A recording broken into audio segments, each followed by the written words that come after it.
Brazilian एक प्रकार पण आलेला आहे।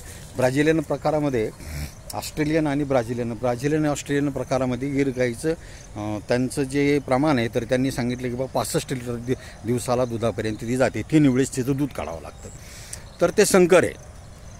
तो त्यांनी ब्राझिलियन त्यांच्याकडे जे जातीच्या हुस्टन गाई आहेत त्याचा तो संकर आहे। आणि जनरली आपण गाई ज्यावेळेस भरतो त्यावेळेस हे लक्षात घ्यायचं, कारण माझ्याकडे हा जो नंदी आहे त्याची आई ही दिवसाला 20 लिटर दूध देते। ही त्याची आई आहे बाजूला बसलेली।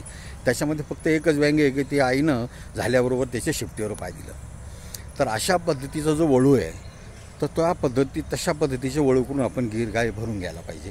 तर त्याच्यात जो प्रमाण येतं त्या दुधाचं ते चांगल्या प्रकारचं वाढतं। त्यानंतर आपण जर देशी गाईला भरून घेत असेल ह्या डॉक्टरांकडून तर तेही थोडीशी काळजी घ्यायची, विश्वासू डॉक्टर असला पाहिजे।